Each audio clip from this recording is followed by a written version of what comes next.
ನಾನು ನಿಮ್ಮ ದೂತ Sameer M D ಮಾತಾಡ್ತಾ ಇದ್ದೀನಿ. ಅಟ್ ಪ್ರೆಸೆಂಟ್ ನನ್ನ ಸಿಚುವೇಶನ್ ತುಂಬಾ ವರ್ಸ್ಟ್ ಆಗಿದೆ ಅಂತಾನೆ ಅನ್ಕೊಳ್ಳಿ. ಯಾಕಂತಂದ್ರೆ ನನ್ನ ಮೇಲೆ ಈಗ ಆಲ್ರೆಡಿ ಪೊಲೀಸ್ ನೋಟಿಸ್ ಬಂದಿದೆ. ಸುಮಾರು 10:45ಗೆ ಪೊಲೀಸ್ ಅವ್ರು ಬಂದು ನೋಟಿಸ್ ಕೊಟ್ಟು ಹೋಗಿದಾರ. ನನ್ಗೇನ್ ಭಯ ಇಲ್ಲ ಗುರು, ಕಾನೂನು ಪರವಾಗಿ ನನ್ಗೆ ಈಗ ಜಸ್ಟ್ ಒಂದು ಫ್ಯೂ ಅವರ್ಸ್ ಬ್ಯಾಕ್ ಬಂದು ಕೊಟ್ಟು ಹೋಗಿದಾರ. ಅಂಡ್ ನನ್ಗೇನ್ ಭಯ ಇಲ್ಲ. ನನ್ನ ಹತ್ರ ಎಲ್ಲಾ ಸಾಕ್ಷಿ ಇದೆ. ನಾನು ಏನ್ ವಿಡಿಯೋ ಮಾಡಿದೀನಿ, ಯಾವ್ಯಾವ ಕೇಸ್ ಬಗ್ಗೆ ಎಲ್ಲ ಮಾತಾಡಿದೀನಿ, ಪ್ರತಿಯೊಂದಕ್ಕೂ ನನ್ನ ಹತ್ರ ಸಾಕ್ಷಿ ಇದೆ. ನಾನು ವಿಡಿಯೋದಲ್ಲಂತವನ್ನ ಅಷ್ಟು ಕ್ಲಿಯರ್ ಆಗಿ ತೋರ್ಸಕ್ಕಾಗಿಲ್ಲ. ಬಟ್ ಕಾನೂನು ಮುಂದೆ ನಾನು ಪ್ರತಿಯೊಂದನ್ನ ಇಡ್ಲಿಕ್ಕೆ ರೆಡಿ ಆಗಿದ್ದೇನೆ. ನನಗೆ ಕಾನೂನು ಮೇಲೆ ತುಂಬಾ ಗೌರವ ಇದೆ, ತೊಂದರೆ ಇಲ್ಲ ಅದ್ರ ಬಗ್ಗೆ. ಅಂಡ್ ತೊಂದರೆ ಎಲ್ಲ ಆಗ್ತಿದೆ ಅಂತಂದ್ರೆ, ಈಗ ನಾನು ಬೀಯಿಂಗ್ ಎ ಮುಸ್ಲಿಂ ಗಾಯ್ ಈ ಒಂದು ವಿಷಯದ ಬಗ್ಗೆ ಮಾತಾಡಿದ್ರೆ ತಪ್ಪಾಗ್ಬಿಡಿದೆ ಅನ್ನೋ ರೀತಿ ಆ ತರ ಪೋರ್ಟ್ರೇಟ್ ಮಾಡ್ತಿದ್ದಾರೆ. ನೀನು ಹಿಂದೂ ದೇವಸ್ಥಾನನ ಅವಮಾನ ಮಾಡ್ಬಿಟ್ಟೆ, ಈ ಹಿಂದೂ ಹುಡುಗಿ ಬಗ್ಗೆ ಹಿಂಗೆ ಆಗ್ಬೇಕು, ನಿಮ್ ಸಮಾಜದ ನೀನ್ ನೋಡ್ಕೊ ಗುರು. ಹಿಂದೂ ಮುಸ್ಲಿಂ ಅನ್ನೋದು ಬಿಡು, ಈಗ ನ್ಯಾಯದ ಬಗ್ಗೆ ಮಾತಾಡೋಣ. ಹಿಂದೂ ಹುಡುಗಿ ಆಗಿದ್ರೇನು ಮುಸ್ಲಿಂ ಹುಡುಗಿ ಆಗಿದ್ರೇನು ಅನ್ಯಾಯ ಆಗಿದೆ ತಾನೆ. ಅನ್ಯಾಯದ ವಿರುದ್ಧ ಧ್ವನಿ ಎತ್ತದೇ ಧರ್ಮ. ಅಂಡ್ ಅದನ್ನೇ ನಾನು ಪಾಲಿಸ್ತಾ ಬಂದಿರೋದು. ಅಂಡ್ ಏನದು ಟ್ರೋಲ್ ಪೇಜಸ್ ಅಲ್ಲೆಲ್ಲ ನೀವು ಹಾಕೊಂಡಿದಿರಲ್ಲ, ಇವ್ನು ಹಿಂದೂ ವಿರೋಧಿ ಮುಸ್ಲಿಂ ಬರೀ ಹಿಂದೂ ಅಗೇನ್ಸ್ಟೇ ಮಾಡ್ತಿರ್ತಾನೆ ವಿಡಿಯೋಸ್ ಅದಿದು ಅಂತ. ಅವ್ರಿಗೆಲ್ಲ ಒಂದೇ ಮಾತು ಹೇಳ್ತೀನಿ, ಸಮೀರ್ ಎಂ ಡಿ ಅಂತ ನನ್ನ ಇನ್ನೊಂದು ಚಾನಲ್ ಇದೆ. ಅರೌಂಡ್ 270K ಸಬ್ಸ್ಕ್ರೈಬರ್ಸ್ ಇದಾರೆ. ಅಲ್ಲಿ ನಾಟ್ ಸೋ ನಾರ್ಮಲ್ ಅಂತ ಹೇಳ್ಬಿಟ್ಟು ನಾನು ಒಂದು ಸೀರೀಸ್ ಸ್ಟಾರ್ಟ್ ಮಾಡಿದ್ದೆ. ಅದ್ರಲ್ಲಿ ಫಸ್ಟ್ ವಿಡಿಯೋ ನಾನು ಹೋಗಿ ಮಾಡಿದ್ದೆ ತುಮಕೂರಲ್ಲಿರುವಂತಹ ಸಿದ್ದೇಶ್ವರ ಸ್ವಾಮಿ ಬೆಟ್ಟದ ಮೇಲೆ. ಅಲ್ಲಿ ಹೋಗಿ ಸಿದ್ದೇಶ್ವರ ಸ್ವಾಮಿ ಮುಂದೆ ಕೈ ಜೋಡಿಸಿದ್ದು ಈ ಒಂದು ಮುಸ್ಲಿಂ ಹುಡುಗಾನೆ.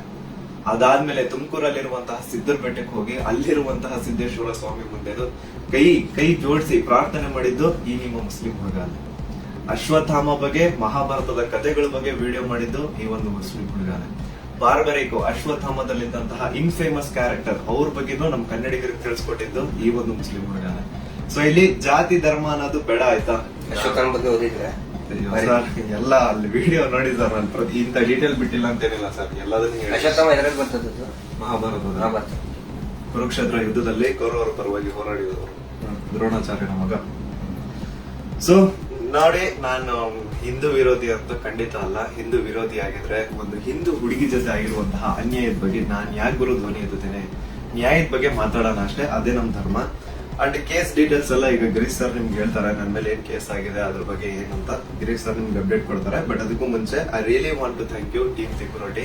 ಯಾಕಂತಂದ್ರೆ ನಾನು ಅಟ್ ಒನ್ ಪಾಯಿಂಟ್ ನಾನು ಕಂಪ್ಲೀಟ್ ಬ್ರೇಕ್ ಆಗ್ಬಿಟ್ಟಿದ್ದೆ. ಲೈಕ್ ಏನ್ ಗುರು, ನನ್ ತಪ್ಪು ಮಾಡ್ಬಿಟ್ನ, ನನ್ ನಿಜ ಕಣ್ಣೀರ್ ಬರೋದೊಂದು ಬಾಕಿ ಇತ್ತು. ಅಂತ ಟೈಮಲ್ಲಿ ತಿಮ್ರೋಟಿ ಆಗಿರ್ಲಿ ಅಥವಾ ಸೌಜನ್ಯ ಪರ ಹೋರಾಟಗಾರರು, ಸೌಜನ್ಯ ಶಕ್ತಿ, ಇವರೆಲ್ಲರೂ ನನಗೆ ಸಪೋರ್ಟ್ ಕೊಟ್ಟು ಇವಾಗ ತುಂಬಾ ಧೈರ್ಯ ಕೊಟ್ಟಿದ್ದಾರೆ. ಇದ್ರ ಬಗ್ಗೆ ಧ್ವನಿ ಎತ್ತಲಿಕ್ಕೆ ನಂಗೆ ತುಂಬಾ ಸಪೋರ್ಟ್ ಮಾಡಿದ್ದಾರೆ. ಸೊ ಇವರೆಲ್ರಿಗೂ ನಾನು ಚಿರಋಣಿ ಆಗಿರ್ತೇನೆ. ಅಂಡ್ ಯಾ ಸರ್, ಕೇಸ್ ಬಗ್ಗೆ ಹೇಳ್ಕೊಡಿ ಸರ್. ಅಲ್ಲ, ನಿಮ್ಗೆ ಏನಾದ್ರು ಅರೆಸ್ಟ್ ಮಾಡಕ್ ಬಂದಿರ ಪೊಲೀಸರು? ಬಂದಿದ್ರಲ್ಲ ಸರ್, ನೀವೇ ಇದ್ರಲ್ಲ ಸರ್ ಮುಂದೆ. ಸೀದಾ ಎಂತ ಕೋಇನ್ಸಿಡೆನ್ಸ್ ನೋಡಿ, ಗಿರೀಶ್ ಸರ್ ನಮ್ ಮನೆಗ್ ಬಂದ್ರು. ನಾನು ಹೇಳ್ದೆ, ಸರ್ ನನ್ ಕೈಲಿ ಆಗ್ತಿಲ್ಲ, ನನ್ಗೆ ಹೆವಿ ಥ್ರೆಡ್ ಕಾಲ್ಸ್ ಬರ್ತಿದಾವೆ, ನೀವು ಪ್ಲೀಸ್ ಬನ್ನಿ ನಮ್ಮ ಮನೆಗೆ ಅಂತ ಹೇಳ್ಬಿಟ್ಟು ಅವ್ರಿಗೆ ಲೊಕೇಶನ್ ಕಳಿಸಿ ಇವ್ರು ಬಂದ್ರು ಅಂತ ನೀರ್ ಕುಡಿತಾ ಒಂದ್ 10 minutes ಮಾತಾಡ್ತಾ ಕೂತಿದೀವಿ. ಅಷ್ಟರಲ್ಲೇ ಡೋರ್ ಓಪನ್ ಮಾಡಿದ್ದೆ, ಬ್ಯಾಂಗ್ ಅಂತ ಪೊಲೀಸ್ ಅವ್ರ ಮನೆ ಒಳಗಡೆ ಎಂಟ್ರಿ. ಏನು ಅಂದ್ರೆ ಏನು ಹೇಳ್ತಾನೆ ಇಲ್ಲ, ಎದಕ್ ಬಂದ್ರು ಏನಂತ ಹೇಳ್ತಾನೆ ಇಲ್ಲ. ಆಮೇಲೆ ಗಿರೀಶ್ ಸರ್ ಅವ್ರ ಜೊತೆ ಎಲ್ಲ ಮಾತಾಡಿದ್ರು. ಲೀಗಲ್ ಆಗಿ ಅವ್ರೇನ್ ಮಾತಾಡಿದಾರೆ ಅಂತ ಅವರೇ ಹೇಳ್ತಾರೆ, ಕೇಳಿ. ಇವತ್ತು ಏನಾಗ್ತಾ ಇದೆ, ಸಮೀರ್ ಮಾತಾಡ್ಬೇಕಾದ್ರೆ ಯಾರದೇ ಒಬ್ಬರ ಹೆಸರು ತಗೊಂಡು ಮಾತಾಡ್ಲಿಲ್ಲ. ಮಾತಾಡಿದ್ದೆಲ್ಲವನ್ನು ಕೂಡ ಆಧಾರ ಇಟ್ಕೊಂಡೇನೆ ಸಮೀರು ಮಾತಾಡಿದ್ದು. ಅದು ಯಾರ ಬಗ್ಗೆ? ಯಾರೋ ದೇವ್ರ ಬಗ್ಗೆ ಮಾತಾಡಿದ್ನ, ಅಥವಾ ಮಸೀದಿಯ ಬಗ್ಗೆ ವಿವಾದ ಹುಟ್ಟಾಕಿ, ದೇವಸ್ಥಾನದ ಬಗ್ಗೆ ವಿವಾದ ಹುಟ್ಟಾಕಿ ಮಾತಾಡಿದ್ನ? ಇಲ್ಲ. ಸೌಜನ್ಯ ಅನ್ನೋದು ನಮ್ಮ ಎಲ್ಲರ ಮನೆ ಮಗಳವಳು. ಯಾವ ರೀತಿ ನಿರ್ಭಯ ಮತ್ತು ಈ ಅತ್ಯಾಚಾರದ ಪ್ರಕರಣದಲ್ಲಿ ಒಳಗಾಗ್ತಾರೆ, ಅವ್ರೆಲ್ಲರೂ ಕೂಡ ನಾವು ನಮ್ಮ ಮಗಳಂತ ತಿಳ್ಕೊಳ್ತೇವೆ. ಆದ್ರೆ ಯಾರು ಹಿಂದೂ ಮುಸ್ಲಿಂ ಅಂತ ಹೇಳಿ ವಿನಾಕಾರಣ ಒಂದು ಹುಟ್ಟು ಹಾಕ್ತಾ ಇದಾರಲ್ಲ, ಅವರಿಗೆ ಅವ್ರು ಮಾಡಿನೇ ಇಲ್ಲ ಅಂತ ಹೇಳಿದ್ರೆ ಇದೆಲ್ಲ ಯಾಕೆ ಮಾಡ್ಬೇಕು? ಆ ನಂತರ ಸಂತೋಷ ಎಷ್ಟು ದೊಡ್ಡವನೇನ? ಸಮಾಜದಲ್ಲಿ ಕಲಾ ಹುಟ್ಟು ಒಂದ್ ವೇಳೆ ಸಂತೋಷ್ ರಾವ್ ಅಂತ ಹೇಳ್ತಾರೆ. ಸಂತೋಷ್ ರಾವ್ನೇ ಮಾಡಿದ್ರೆ ಸಮಾಜದಲ್ಲಿ ಅವನ ಅಷ್ಟೊಂದು ದೊಡ್ಡ ಇದನ್ನೇನೋ ಪೂರ್ತಿಯಾಗಿ ಒಂದಿಷ್ಟು ಜನ ಕರೆಸಿ ಏನೇನೋ ಮಾಡಿಸಿ ಟ್ರೋಲ್ ಮಾಡಿಸುವಂತ ದೊಡ್ಡವನ. ಇದನ್ನ ಜನರು ಅರ್ಥ ಮಾಡ್ಕೋಬೇಕು. ನಾನು ಪ್ರತಿಯೊಬ್ಬ ಜನಸಾಮಾನ್ಯರಿಗೂ ವಿನಂತಿ ಮಾಡ್ಕೊಳ್ತಾ ಇದ್ದೇನೆ, ಸೌಜನ್ಯಳನ್ನ ನಿಮ್ಮ ಮನೆ ಮಗಳಂತ ತಿಳ್ಕೊಳ್ಳಿ. ನಾವು ಅದೇ ರೀತಿ ತಿಳ್ಕೊಂಡಿದ್ದು. ಆನಂತರ ನಮ್ಮ ಅಕ್ಕನೋ ತಂಗಿನೋ ಏನಾದ್ರೂ ನೀವು ತಿಳ್ಕೊಳ್ಳಿ. ಸೌಜನ್ಯಳಂತೆ ಅನೇಕ ಹೆಣ್ಮಕ್ಳು ಅಲ್ಲಿ ಜೀವ ತೆತ್ತಿದ್ದಾರೆ, ಅತ್ಯಾಚಾರದಿಂದ ಕೊಲೆ ಆಗಿದ್ದಾರೆ. ಆನಂತರ ಇವತ್ತಿಗೂ ಕೂಡ ನಮ್ಮ ದೇಶದಲ್ಲಿ ಪ್ರತಿ 27 ನಿಮಿಷಕ್ಕೆ ಒಂದು ಅತ್ಯಾಚಾರ ಆಗ್ತಾ ಇದೆ. ಆ ಒಂದು ಲಿಸ್ಟ್ ಅಲ್ಲಿ ನಮ್ಮ ಮನೆ ಹೆಣ್ಮಕ್ಳು ಆ 27 ಇದನ್ನ ನಿಮಿಷದ ಕ್ಯೂನಲ್ಲಿ ನಮ್ಮ ಮನೆ ಹೆಣ್ಮಕ್ಳು ನಿಂತ್ಕೋಬಾರ್ದು. ಒಂದು ಟೀಸಿಂಗ್ ಆಗಿ ಮೊನ್ನೆ ಮುಂಬೈಯಲ್ಲಿ ಒಂದು ಹೆಣ್ಮಗಳು ತಪ್ಪಿಸ್ಕೊಳ್ಳೋದಕ್ಕೆ ಹೋಗಿ ಸತ್ತಿದ್ದಾಳೆ ಪಾಪ, ಆಕ್ಸಿಡೆಂಟ್ ಆಗಿ, ಮುಂಬೈ ರೋಡ್ ಆಕ್ಸಿಡೆಂಟ್ ಆಗಿ. ಟೀಸಿಂಗ್ ನಮ್ಗೆ ಏನ್ ಅನ್ಸುತ್ತೆ, ಅವ್ರು ಎಲ್ಲರೂ ಕೂಡ ಏನೋ ನಮ್ಗೆ ನಮ್ಮ ಮನೆಯ ಮಕ್ಕಳವರು, ನಮ್ಮ ಏನೋ ನಮ್ಗೆ, ಯಾಕಂದ್ರೆ ಎಲ್ಲ ಹೆಣ್ಮಕ್ಳ ಜೊತೆಗೆ ನಾವು ಬೆಳೆದವರು. ಸಮೀರ್ ಅವ್ರಿಗೆ ಇಲ್ಲಿ ಮಧ್ಯಾಹ್ನ ಅವ್ರಿಗೆ, ಸಮೀರ್ ಇದಕ್ಕಿಂತ ಮುಂಚೆ ಏನಾದ್ರು ಗೊತ್ತಲ್ಲ, ಇನ್ನೊಂದು ವಿಷಯ ನಾನು ಮಾಡ್ಬಿಟ್ಟಿದೆ. ಎಲ್ರು ಏನ್ ಅನ್ಕೊಂಡ್ಬಿಟ್ಟಿದ್ದಾರೆ ಅಂತಂದ್ರೆ ಇವ್ರು ನನಗೆ ಹೇಳಿ ವಿಡಿಯೋ ಮಾಡ್ಸಿದಾರೆ ಅಂತ. ದೇವ್ರಾಣೆಗೆ ಹೇಳ್ತೀನಿ, ಅಲ್ಲ ಸರ್ ಸುಮ್ಮನೆ ಸರ್, ಅಲ್ಲ ಮೇಲೆ ಆಣೆ ಮಾಡ್ಬಿಟ್ಟು ಹೇಳ್ತಿದ್ದೀನಿ, ರಂಜಾನ್ ಟೈಮಲ್ಲಿ ಹೇಳ್ತಿದ್ದೀನಿ.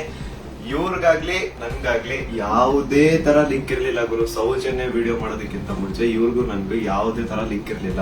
ಸೌಜನ್ಯ ವಿಡಿಯೋ ಯಾವಾಗ 1 ಮಿಲಿಯನ್ ಕ್ರಾಸ್ ಮಾಡ್ತೋ ನನಗೆ ಕೈ ಕಾಲ್ ನಡಗಕ್ ಸ್ಟಾರ್ಟ್ ಆಗ್ಬಿಡ್ತು. ಯಾಕಂತಂದ್ರೆ ಡೆತ್ ಕಾಲ್ಸ್ ಬರ್ತಾನೆ ಇದಾವೆ. ನನ್ ಮನೆ ಅಡ್ರೆಸ್ ಲೀಕ್ ಮಾಡ್ಬಿಟ್ರು, ನನ್ ಪರ್ಸನಲ್ ಡೀಟೇಲ್ಸ್ ಲೀಕ್ ಮಾಡ್ಬಿಟ್ರು. ನನ್ಗೆ ಯಾವಾಗ ನನ್ ಮನೆಗ್ ಬಂದು ಅಟ್ಯಾಕ್ ಮಾಡ್ಬಿಡ್ತಾನೋ ಗೊತ್ತಿಲ್ಲ. ಎಲ್ಲಿ ಹೋಗೋಣ ಅಂತ ಗೊತ್ತಾಗ್ತಾ ಇಲ್ಲ. ಪೊಲೀಸ್ ಅವ್ರ ಕಡೆ ಹೋದ್ರೆ ಪ್ರೊಟೆಕ್ಷನ್ ಸಿಗುತ್ತಾ ಇಲ್ಲ, ಗ್ಯಾರಂಟಿ ಇಲ್ಲ. ಏನ್ ಮಾಡ್ಬೇಕಂತ ಅರ್ಥ ಆಗಿಲ್ಲ. ಆಗ ನಾನ್ ರೀಚ್ ಔಟ್ ಮಾಡಿದ್ದೆ ಟೀಮ್ ತಿಮ್ರೋಟಿ ಅವ್ರಿಗೆ. ಸರ್ ನನ್ಗೆ ಈ ತರ ಆಗ್ತಿದೆ, ಪ್ಲೀಸ್ ನಿಮ್ ಕಡೆಯಿಂದ ಸಪೋರ್ಟ್ ಬೇಕು, ನಂಗೆ ಸಪೋರ್ಟ್ ಮಾಡಿ ಅಂತ ಕೇಳಿದ ತಕ್ಷಣ ಇಮಿಡಿಯೇಟ್ಲಿ ಅವ್ರು ನನ್ನ ನಂಬರ್ನ ತಗೊಂಡು ನನಗೆ ಕಾಲ್ ಮಾಡಿ ನಿಮ್ ಜೊತೆಗೆ ನಾವ್ ಇದೀವಿ ಅಂತ ಧೈರ್ಯ ಕೊಟ್ರು. ಅಂಡ್ ಅರೌಂಡ್ ನನ್ ಮೇಲೆ ಪೊಲೀಸ್ ನೋಟಿಸ್ ಆಗಿದ್ರು ಸ್ಟಿಲ್ ಇವರೇ ನನ್ಗೊಬ್ಬ ಅಡ್ವೊಕೇಟ್ ನ ಹುಡುಕಿ, ನಾವು ನಿಮ್ ಜೊತೆಗಿದೀವಿ, ನೀವ್ ತಲೆನೇ ಕೆಡ್ಸ್ಕೋಬೇಡಿ ಅಂತ. ಈಗ ನೋಡಿ ಅರೌಂಡ್ ಮಿಡ್ ನೈಟ್ 1 o'clock ಆಗ್ತಿದೆ, ಅಡ್ವೊಕೇಟ್ ಅವ್ರ ಆಫೀಸಲ್ಲಿ ಕೂತಿದೀವಿ. ಸೊ ಸಾಹಸ ಪಟ್ರು ನನ್ನ ಅರೆಸ್ಟ್ ಮಾಡ್ಲಿಕ್ಕೆ. ಅಲ್ಲ, ಸಮೀರ್ ಮಾತಾಡಿದ್ದು ನೂರಾರು ಜನ ಸೌಜನ್ಯ ಹೋರಾಟಗಾರರು ಏನ್ ಕೇಳ್ತಾ ಇದ್ದಾರೆ, ಮತ್ತು ಜನಸಾಮಾನ್ಯರು ಹೋರಾಟದ ಜೊತೆಗೆ ಗುರುತಿಸ್ಕೊಳ್ಳದೇನೆ ಅನೇಕ ಜನಸಾಮಾನ್ಯರಿಗೆ ಒಂದು ಹಂಬಲ ಇದೆ, ನ್ಯಾಯದ ಹಂಬಲ. ಅದೇ ಮಾತನ್ನೇ ಸಮೀರ್ ಮಾತಾಡಿದ್ದು. ಅವ್ರನ್ನ ಅರೆಸ್ಟ್ ಮಾಡೋದಕ್ಕೆ ಬಳ್ಳಾರಿಯಿಂದ ಬಂದಿದ್ದಾರೆ ಇವತ್ತು. ಅರೆಸ್ಟ್ ಮಾಡ್ಕೊಂಡು ಹೋಗ್ತೀವಿ ಅಂತ ಹೇಳಿ. ಆದ್ರೆ ನಾವು ಕನ್ವಿನ್ಸ್ ಮಾಡಿದ್ವಿ ಬಳ್ಳಾರಿಯ SP ಅವರಿಗೆ ಮತ್ತು ಬಳ್ಳಾರಿಯ ಕೌಲ್ ಬಜಾರ್ ಠಾಣಾಧಿಕಾರಿಗಳಿಗೆ, ಆನಂತರ ಬೆಂಗಳೂರು ಗ್ರಾಮಾಂತರ SP ಸಾಹೇಬರಿಗೆ ಮತ್ತು ಇಲ್ಲಿಯಂತ ಸ್ಥಳೀಯ ಪೊಲೀಸ್ ಅಧಿಕಾರಿಗಳಿಗೆ, ಬೆಂಗಳೂರು ಶಹರದ ಯಾವುದು ಔಲಳ್ಳಿಯ ಅಧಿಕಾರಿಗಳಿಗೆ ನಾವು ಕನ್ವಿನ್ಸ್ ಮಾಡಿ ಹೇಳಿದ್ವಿ.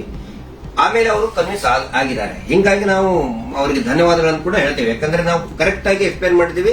ಯಾವ ಕಾರಣಕ್ಕೂ ಕೂಡ ನಾವು ತನಿಖೆಯಿಂದ ತಪ್ಪಿಸ್ಕೊಳ್ಳೋ ಅಂತ ಮಾತೇ ಇಲ್ಲ. ಯಾಕಂದ್ರೆ ಇಲ್ಲಿ ಯಾರು ಕಳ್ಳದ್ ಮಾಡಿಲ್ಲ, ಸುಳ್ಳುತನ ಹೇಳಿಲ್ಲ, ಅತ್ಯಾಚಾರ ಮಾಡಿದವರಲ್ಲ. ಅತ್ಯಾಚಾರ ಮಾಡಿದವರೇ ದೊಡ್ಡದಾಗಿ ರಾಜ್ಯಸಭಾ ಮೆಂಬರು ಅದು ಇದು ಅಂತ ಹೇಳ್ಕೊಂಡು ದೊಡ್ಡದಾಗಿ ಕಿಸಿತಾ ಇದ್ದಾರೆ, ಅಲ್ಲಿ ಕಿಸಿತಾರೆ. ಅದರ ವಿರುದ್ಧ ಮಾತಾಡದಂತವ್ರು ನಾವು ಯಾವ ಕಾರಣಕ್ಕೂ ಹೆದರುವಂತ ಅವಶ್ಯಕತೆ ಇಲ್ಲ. ಇದೇ ಮಾತನ್ನು ಹೇಳಿದ್ವಿ. ಸರ್ ಸಮೀರ್ ಖಂಡಿತ ಬರ್ತಾನೆ, ಎಲ್ಲಾ ರೀತಿಯಂತರೂ ಕೂಡ ಸಹಕಾರ ಕೊಡ್ತೀವಿ ಅಂತ ಹೇಳಿದ್ದಕ್ಕೆ ಕನ್ವಿನ್ಸ್ ಆಗಿದ್ದಾರೆ. ನಮ್ಮ ಉದ್ದೇಶ ಏನಂದ್ರೆ, ಇದರಿಂದ ಇವರು ಮಾಡ್ತಾ ಇದಾರಲ್ಲ, ಏನು ಹಿಂದೂ ಮುಸ್ಲಿಂ ಅಂತ ಮಾಡ್ತಾ ಇದಾರಲ್ಲ, ಈ ನಮ್ಮ ರಾಜ್ಯದಲ್ಲಿ ಕಲಹ ಆಗ್ಬಾರ್ದು. ಅತ್ಯಾಚಾರ ಪ್ರಕರಣದ ಹೋರಾಟ, ಸೌಜನ್ಯ ಹೋರಾಟ, ಎಲ್ಲಾ ಧರ್ಮಗಳನ್ನು ನಾವು ಸೇರಿಸ್ತಾ ಇದೀವಿ. ಎಲ್ಲಾ ಜಾತಿ ಪಂಥಗಳನ್ನ ಮತಗಳನ್ನ ಸೇರಿಸುವಂತ ಕೆಲಸ ನಾವು ಮಾಡ್ತಾ ಇದೀವಿ. ಆದ್ರೆ ಇವರು ಡಿವೈಡ್ ಮಾಡ್ತಾ ಇದ್ದಾರೆ. ಯಾಕಂತ ಹೇಳಿದ್ರೆ ನೋಡಿ, ಸಮೀರ್ ಹೆಸರನ್ನೇ ಹೇಳಿಲ್ಲ. ಹಾಗಿದ್ರೆ ಎಷ್ಟೋ ಜನಕ್ಕೆ ಸಮೀರ್ ಡೌಟ್ ಇತ್ತು, ಯಾರು ಮಾಡಿದ್ದಾರೆ, ಇವ್ರು ಹೌದೋ ಅಲ್ಲೋ. ಈ ಧರ್ಮೋದ್ಯಮಿಗಳು ಕುಟುಂಬ, ದೊಡ್ಡ ಪ್ರಭಾವಿಗಳ ಕುಟುಂಬ, ಅವ್ರ ಬಗ್ಗೆ ಗೌರವ ಇತ್ತು. ಇವತ್ತು ಯಾವಾಗ ನಿಮ್ಮ ವಿರುದ್ಧ ಇಡೀ ಪೂರ್ತಿಯಾಗಿ ಇವ್ರು ಕೆಟ್ಟದಾಗಿ ಕೆಲವು ಜನ ಟ್ರೋಲ್ ಮಾಡಕ್ ಸ್ಟಾರ್ಟ್ ಮಾಡಿದ್ರು, ಎಲ್ಲರಿಗೂ ಕನ್ಫರ್ಮ್ ಆಯ್ತು ಇವರೇ ಮಾಡಿದ್ದು, ನಾವೇ ಮಾಡಿದೀವಿ ಅಂತ ಅವರೇ ಬಟ್ಟೆ ಬಿಚ್ಕೊಳ್ತಾ ಇದ್ದಾರೆ. ನಾವು ಸೌಜನ್ಯ ಬೆತ್ತಲೆ ಮಾಡ್ತಾಳ ಅಂತ ಹೇಳಿದ್ರೆ ಇವರೇ ಬೆತ್ತಲೆಯಾಗಿ ಹೋಗ್ತಾ ಇದ್ದಾರೆ. ಇದು ಜನರ ಗಮನದಲ್ಲಿರ್ಲಿ. ನಾನು ಒಂದೇ ಒಂದು ವಿನಂತಿ ಮಾಡ್ಕೊಳ್ತಾ ಇದ್ದೀನಿ, ದಯವಿಟ್ಟು ಯಾರು ಕೂಡ ಏನೋ ಆಗ್ಬಿಡ್ತದೆ ಇವರಿಗೆ ಅಂತ ಹೇಳ್ಕೊಂಡು ಆತಂಕಕ್ಕೊಳಗಾಗಿ ಹಿಂದೂ ಮುಸ್ಲಿಂ ಅಂತ ಡಿವೈಡ್ ಆಗಬೇಡಿ. ಆನಂತರ ಗಲಭೆ ಸೃಷ್ಟಿಯಾಗೋದು, ಇದರಿಂದ ಶಾಂತಿ ಹಾಳಾಗೋದು ಖಂಡಿತ ಬೇಡ. ದಯವಿಟ್ಟು ಈ ರಾಜ್ಯದ ಒಂದು ಶಾಂತಿಯನ್ನ ಕಾಪಾಡಿ. ಎಲ್ಲಾ ಧರ್ಮದಲ್ಲಿಯೂ, ಯಾವ ಧರ್ಮದಲ್ಲಿಯೂ ಹೇಳಿಲ್ರಿ ಅತ್ಯಾಚಾರ ಮಾಡೋದನ್ನ ಬೆಂಬಲಿಸಿ ಅಂತ, ಯಾವ ಧರ್ಮದಲ್ಲಿಯೂ ಹೇಳಿಲ್ಲ, ಯಾವ ದೇವ್ರು ಕೂಡ ಹೇಳಿಲ್ಲ. ಆನಂತರ ಇವರು ದೇವಸ್ಥಾನದ ಬಗ್ಗೆ ಮಾತಾಡಿದ್ದು, ದಟ್ ಇಸ್ ದ ಫ್ಯಾಕ್ಟ್. ಅದು ದೇವಸ್ಥಾನದ್ದು ಜೈನ್ ಟೆಂಪಲ್ ಬಗ್ಗೆ ಅಂತ ಏನ್ ಹೇಳ್ತಾರಲ್ಲ, ದಟ್ ಇಸ್ ದ ಫ್ಯಾಕ್ಟ್. ಅದನ್ನ ಸಮೀರ್ ಹೇಳ್ತಾ ಇಲ್ಲ, ಅಥವಾ ನಾವು ಹೇಳ್ತಾ ಇಲ್ಲ, ಮಹೇಶ್ ಶೆಟ್ಟಿ ತಿಮ್ಮರೋಡಿ ಅವರು ಬರ್ಕೊಟ್ಟಿದ್ದು ಹೇಳ್ತಾ ಇಲ್ಲ. ಸುಪ್ರೀಂ ಕೋರ್ಟ್ ನಲ್ಲಿ ಇದೇ ಕುಟುಂಬದವರು, ಇದೇ ವೀರೇಂದ್ರ ಜೈನ್ ಕುಟುಂಬದವರು ಸುಪ್ರೀಂ ಕೋರ್ಟ್ ನಲ್ಲಿ ಬರೆದು ಕೊಟ್ಟಿದ್ದಾರೆ, ಅಫಿಡೇವಿಟ್ ಮೂಲಕ ಬರೆದು ಕೊಟ್ಟಿದ್ದಾರೆ, ಅದು ಹಿಂದೂ ದೇವಸ್ಥಾನ ಅಲ್ಲ ಅಂತ. ಅದಕ್ಕೂ ಕೂಡ ಯಾರ್ದು ಇದನ್ನಲ್ಲ. ಆದ್ರೆ ಇವರು ಯಾವಾಗ ಅತ್ಯಾಚಾರ ಪ್ರಕರಣಗಳನ್ನ ನಾವು ಪ್ರಶ್ನೆ ಮಾಡಕ್ ಪ್ರಾರಂಭ ಮಾಡಿದೀವಿ, ಅವಾಗ ಹಿಂದೂ ದೇವಸ್ಥಾನಕ್ಕೆ ಅಪಮಾನ ಮಾಡ್ತಾ ಇದಾರಲ್ಲ, ಅದು ನಮ್ಗೆ ಬೇಜಾರಾಗೋದು.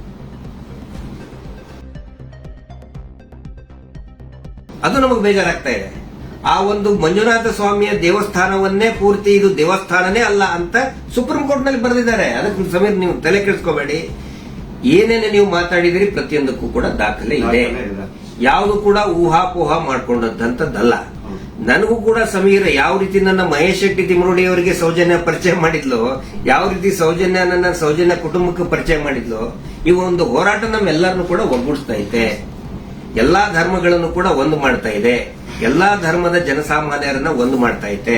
ಬಹಳ ಖುಷಿಯಾಗಿದ್ದು ನನಗೆ. ಇಡೀ ರಾಜ್ಯದ ಜನ ಬಹುಶಃ ಈ ಒಂದು ಏನಂತಾರೆ ಅದಕ್ಕೆ ಸುನಾಮಿ ರೀತಿ ಒಳಗಡೆ. And especially very thanks to all troll pages. ನಮ್ಮನ್ನ ಕೆಟ್ಟದಾಗ ಟ್ರೋಲ್ ಮಾಡೋರು ಒಂದು 5% ಇರ್ಬೋದು ಅಷ್ಟೇ, ಆದ್ರೆ 95% ಎಲ್ಲಾ ಇನ್ಸ್ಟಾಗ್ರಾಮ್ ಅಲ್ಲಿ ಇರುವಂತಹ ಟ್ರೋಲ್ ಪೇಜಸ್ ನಮ್ ಸಪೋರ್ಟ್ ಇದ್ದಾರೆ. ಅವರಿಂದನೇ ಈ ಒಂದು ಕೇಸ್ ಇಷ್ಟೊಂದು ಮುಂದೆ ಜನರ ಮುಂದೆ ಬರ್ತಾ ಇರೋದು. So hats off to you ಎಲ್ಲಾ ಟ್ರೋಲ್ ಪೇಜಸ್ ಅವ್ರಿಗೂ ನನ್ನ ಕಡೆಯಿಂದ ಒಂದು ದೊಡ್ಡ ನಮಸ್ಕಾರ ಅನ್ಕೊಂಬಿಡಿ. ನಿಮ್ಮಿಂದಾನೇ ಈ ಒಂದು ಕೇಸ್ಗೆ ಇಷ್ಟೊಂದು ಪಬ್ಲಿಕ್ ಅಟೆನ್ಷನ್ ಸಿಕ್ಕಿರೋದು. Thank you so much. And ಎಲ್ಲಾ ಕನ್ನಡ ಈ ಕಮ್ಯುನಿಟಿನ ಯೂಟ್ಯೂಬರ್ಸ್ ಯಾರೆಲ್ಲ ಇದ್ರ ಬಗ್ಗೆ ವಿಡಿಯೋಸ್ ಮಾಡಿದ್ರೆ, ಯಾರೆಲ್ಲ ನನ್ನ ಪರವಾಗಿ ವಿಡಿಯೋಸ್ ಮಾಡಿದ್ರೆ, ನಾನು ಎಲ್ಲರೂ ವಿಡಿಯೋಸ್ ನ ನೋಡಿದ್ದೀನಿ. ತುಂಬಾ ಖುಷಿ ಆಯ್ತು. ಎಲ್ಲರೂ ಇದೇ ತರ ಸಪೋರ್ಟ್ ಮಾಡಿ ಅಂಡ್ ಎಲ್ರು ನಮ್ ಜೊತೆಗಿರಿ. ಆಮೇಲೆ ಬೇರೆ ಬೇರೆ ದೇಶದಿಂದ ಸಪೋರ್ಟ್ ಆಸ್ಟ್ರೇಲಿಯಾದಿಂದ ಮಾಡಿದ್ದಾರೆ, ಇಸ್ರೇಲ್ ಇಂದ, ಬಹರೇನ್ ಇಂದ, ಕೆನಡಾ ಇಂದ, ಸಿಂಗಾಪುರ್ ಇಂದ, ಎಲ್ಲಾ ಬೇರೆ ಬೇರೆ ದೇಶದಲ್ಲಿ ಇರುವಂತಹ ಕನ್ನಡಿಗರು ಇವತ್ತು ಏನೋ ಒಂದು ಶಕ್ತಿ ತುಂಬುವಂತ ಕೆಲಸ ಮಾಡ್ತಾ ಇದ್ದಾರೆ. ನಾವು ನಿಮ್ಮ ಜೊತೆಗಿದ್ದೇವೆ ಅಂತ ಹೇಳ್ತಾ ಇದ್ದಾರೆ. ಅಂದ್ರೆ ಅವ್ರೇನು ಬೇರೆ ಬೇರೆ ಕಂಟ್ರಿಯಿಂದ ನನಗೆ ಫಂಡ್ಸ್ ಕೊಡೋದು ಅಂತದಲ್ಲ ಸ್ವಾಮಿ. ಅವ್ರ ಮಾತಲ್ಲಿ ನನಗೆ ಧೈರ್ಯ ಕೊಟ್ಟಿರೋದು ನಿಮ್ ಜೊತೆ ನಾವಿದೀವಿ, ನೀವ್ ಮಾತಾಡಿ ಅಂತ. ಡೀಲಿಂಗ್ ಏನಾರ ಆಯ್ತಲ್ಲ ನಮ್ದು ಡೀಲಿಂಗ್ ಅಂತ ಹೇಳ್ತಾ ಇದ್ದಾರೆ. ಅಲ್ಲ, ಅವರೇ ದುಡ್ಡು ಹಿಡ್ಕೊಂಡು ಅಡ್ಡಾಡ್ತಾ ಇದ್ದಾರೆ ನಮ್ಮಿಂದ. ಮಹೇಶ್ ಶೆಟ್ಟರ್ ಹಿಂದೆ 12 ವರ್ಷದಿಂದ ದುಡ್ಡು ಹಿಡ್ಕೊಂಡು ಅಡ್ಡಾಡ್ತಾ ಇದ್ದಾರೆ. ಕೇರ್ ಮಾಡ್ತಾ ಇಲ್ಲ. ನನ್ನ ಹಿಂದೆ 1.5 ವರ್ಷ ಆಯ್ತು ಅದನ್ನ ಮಾಡ್ತೇವೆ ಇದನ್ನ ಮಾಡ್ತೇವೆ ಅಂತ ಹೇಳ್ಕೊಂಡು ಯಾರು ಕೇರ್ ಮಾಡಿಲ್ಲ. ದಯವಿಟ್ಟು ನೋಡಿ, ನನ್ನನ್ನ ಏನಾದ್ರು ಪೊಲೀಸ್ ಅವ್ರು ಅರೆಸ್ಟ್ ಮಾಡ್ಕೊಂಡು ಹೋಗಿದ್ರೆ ಲಾಯರಿಗೆ ಕೊಡೋ ಫೀಸ್ ಕೊಡೋಕ್ ದುಡ್ಡು ಸಹ ನಮ್ಮ ಹತ್ರ ಇಲ್ಲಪ್ಪ. ಯಾರೇ ಸೌಜನ್ಯ ಪರವಾಗಿ ಮಾತಾಡ್ತಾರೆ ಅವ್ರಿಗೆ ಏನೇ ಆದ್ರೂ ಕೂಡ ಅದು ನಮ್ಮ ಜವಾಬ್ದಾರಿ. ಮಹೇಶ್ ಶೆಟ್ಟಿ ತಿಮ್ಮರೋಡಿ ಅವರು ಇವತ್ತಿಗೂ ಬಹುಶಃ ಇನ್ನೂ ಅವ್ರು ಮಲಗಿರ್ಲಿಕ್ಕಿಲ್ಲ. ನಾವು ಮೊನ್ನೆ ಎಲ್ಲರನ್ನೂ ಮಲಗಿಸೇ ಮಲಗೋದವ್ರು. ನಮ್ಮ ಜವಾಬ್ದಾರಿ. ಆನಂತರ ನಮ್ಮೆಲ್ಲರನ್ನು ಕೂಡ ಆ ದೇವಿ ಸೌಜನ್ಯ ಶಕ್ತಿ ಅನ್ನೋದು ಕಾಯ್ತಾ ಇದೆ. ಆ ಒಂದು ಆಲ್ ಮೈಟಿ ಒಂದು ದೇವರು ಏನಿದ್ದಾನೆ ನಮ್ಮೆಲ್ಲರನ್ನು ಕೂಡ ಕಾಯ್ತಾ ಇದ್ದಾನೆ. ಆ ದೇವರೇ ನಮ್ಮೆಲ್ಲರನ್ನು ಕೂಡ ಒಂದ್ ಮಾಡ್ತಾ ಇದ್ದಾನೆ. ಇದು ಜನಸಾಮಾನ್ಯನ ಹೋರಾಟ. It is a fight of common man. ಯಾವಾಗ ನಾವು ಜನಸಾಮಾನ್ಯರು ಒಂದಾಗ್ತೀವಿ ರಿಸಲ್ಟ್ ಬಂದೇ ಬರ್ತದೆ. ಪ್ರತಿಯೊಬ್ರು ಹೇಳ್ತಾ ಇದ್ದಾರೆ ನನಗೆ, ಪ್ರತಿಯೊಬ್ರು ಸರ್ ರಿಸಲ್ಟ್ ಬಂದೇ ಬರ್ತದೆ, ಇದು ಅಂತ್ಯ ಆಗ್ತಾ ಇದೆ ಅಂತ ಹೇಳಿ ಪ್ರತಿಯೊಬ್ರು ಹೇಳ್ತಾ ಇದ್ದಾರೆ. ಮಂಜುನಾಥ ಸ್ವಾಮಿನ ಕಣ್ ಬಿಟ್ಟಿದ್ದಾರೆ. ರಿಯಲ್ ಆರೋಪಿ ಯಾರು ಅಂತ ಅವ್ರ ಹಾಕ್ತಾರೆ, ಅವರೇ ಎಲ್ಲ ತಂದು ಇಡ್ತಾರೆ ಮುಂದೆ. ಸ್ವಲ್ಪ ತಾಳ್ಮೆ ಇರ್ಬೇಕಷ್ಟೇ. ಅದು ಅದರದ ರೂಪ ಅದ್ರ ಪಡ್ಕೊಳ್ತದೆ. ಆನಂತರ ಇಲ್ಲಿ ಸಮೀರ್ ಅವ್ರ ಜೊತೆಗೆ ಅವರ ತಾಯಿ ಮತ್ತು ಅವರ ಅಕ್ಕ ನೋಡಿ, ನನ್ನ ತಾಯಿಗೂ ಕೂಡ ನನ್ನ ಬಗ್ಗೆ ಒಂದು ಎಷ್ಟೋ ಕಾಳಜಿ ಇರ್ತದೆ. ಅವರು ಇತ್ತ ಏನಾದ್ರು ಆದ್ರೆ ಫೋನ್ ಮಾಡಿ ಹೇಳ್ತಾ ಇರ್ತಾರೆ ನನ್ನ ತಾಯಿ. ನಾನಿವತ್ತು ಅವ್ರ ಮನೆಗೆ ಹೋಗಿ ನೋಡಿದ್ದು, ಪಾಪ ಅವರ ಅಕ್ಕ ಎಷ್ಟು ಭಯಾನಕ ಒಂದು ಇದರಲ್ಲಿ ಇದಾರೆ ಅಂತ ಹೇಳಿದ್ರೆ ಅವ್ರ ತಾಯಿ ಅಳ್ತಾ ಇದ್ದಾರೆ. ನನ್ನ ಮಗ ಏನ್ ತಪ್ಪು ಮಾಡಿದ ಸರ್, ಒಂದು ಮಗುಗೆ ನ್ಯಾಯ ಕೇಳಿದ ನನ್ನ ಮಗ, ಹಿಂಗಾಗಿ ನಮ್ಮನ್ನ ಏನೇನೋ ಕೆಟ್ಟದಾಗಿ ಬೈತಾ ಇದ್ದಾರೆ, ಏನ್ ತಪ್ಪು ಮಾಡಿದ ಅಂತ ಒಬ್ಬ ತಾಯಿ ಕೇಳ್ತಾ ಇದ್ದಾಳೆ. ಅದಕ್ಕೆ ನಾನು ಅವ್ರಿಗೆ ಎಕ್ಸಾಂಪಲ್, ನನ್ನ ಪೊಲೀಸರು ಆ 24 ವರ್ಷದ ಹಿಂದೆ ಅರೆಸ್ಟ್ ಮಾಡಿಕೊಂಡು ನನ್ನ ಮನೆಗೆ ಬಂದಾಗಿಂದು ಉದಾಹರಣೆ ಕೊಟ್ಟೆ. ಅವಾಗ ಸಾವಿರಾರು ಲಕ್ಷಾಂತರ ಜನ ನಮ್ಮ ಬೆಂಬಲಕ್ಕೆ ನಿಂತ್ಕೊಂಡ್ರು.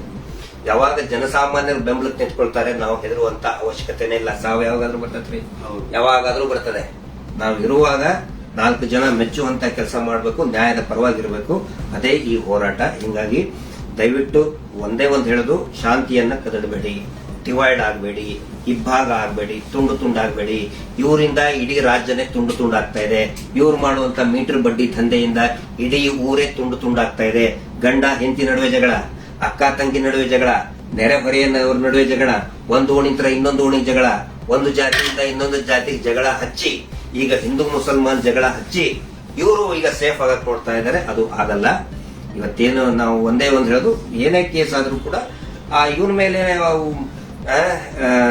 ಯಾರು Anil Kumar, Anil black and white Anil, ಅವನ ಮೇಲೆ ಮತ್ತೆ ಸೀನಪ್ಪನ ಮೇಲೆ FIR ಆಗಿ ಅರೆಸ್ಟ್ ಮಾಡುವಂತ ಕೇಸ್ ಅದು. ಇನ್ನೂ ಮಟ್ಟ ಅರೆಸ್ಟ್ ಮಾಡಿಲ್ಲ. ಸಮೀರ್ನ ಅರೆಸ್ಟೇ ಮಾಡಬಾರ್ದು ಆ ಪ್ರಕರಣದಲ್ಲಿ. ಸುಪ್ರೀಂ ಕೋರ್ಟ್ ನ ಡೈರೆಕ್ಷನ್ ಇದೆ, ವಿದಿನ್ 7 years ಅರೆಸ್ಟ್ ಮಾಡಬಾರ್ದು ಅಂತ ಹೇಳಿ. ಆದ್ರೂ ಕೂಡ ಇವರು ಬಳ್ಳಾರಿ ಹತ್ರ ಬಂದಿದ್ದಾರೆ. ಬಟ್ ಫೈನಲಿ ಎಸ್, ಪೊಲೀಸ್ ಆಫೀಸರ್ಸ್ಗಳು, ಹಿರಿಯ ಅಧಿಕಾರಿಗಳು ಒಪ್ಪಿದ್ದಾರೆ. ಸೊ ನಾವು ಸಹಕಾರವನ್ನು ಕೊಡ್ತೀವಿ. ಆದ್ರೆ ಸುಮೋಟೋ ಮಾಡ್ಕೊಂಡ್ರಲ್ಲ, ಈ ಸುಗ್ರೀವಾಜ್ಞೆಯಲ್ಲಿ ಮೀಟರ್ ಬಡ್ಡಿ ದಂಧೆ ಯಾರು ಮಾಡ್ತಾರೆ? ಸುಮೋಟೋ ಮಾಡ್ಕೊಳ್ಳಿ, ಸ್ವಯಂ ಪ್ರೇರಿತವಾಗಿ ದಾಖಲೆ ಮಾಡ್ಕೊಳ್ಳಿ ಅಂತ ಹೇಳಿ ಸುಗ್ರೀವಾಜ್ಞೆ ಆದ್ರೂ ಇವತ್ತಿನವರೆಗೂ ಕೂಡ ಒಂದೇ ಒಂದು ಸುಮೋಟೋ ಕೇಸ್ ಮಾಡ್ಕೊಂಡಿಲ್ಲ. ಪಾಪ ಸಮೀರ್ ಮೇಲೆ ಸುಮೋಟೋ ಕೇಸ್ ಮಾಡ್ಕೊಂಡಿದ್ದಾರೆ. ಇದು ನಮಗೆ ಬೇಜಾರಾಗ್ತದೆ. ಈ ಎಲ್ಲಾ ವಿಷಯಗಳನ್ನು ನಾವು ಜನರ ಮುಂದೆ ಇಡ್ತಾ ಇದ್ದೀವಿ. ಸಮೀರ್ ಪೊಲೀಸ್ ಸ್ಟೇಷನ್ಗೆ ಎನ್ಕ್ವೈರಿಗೆ ಹೋಗ್ತಾರೆ, ಆ ವಿಚಾರಣೆಗೆ ಹೋಗ್ತಾರೆ.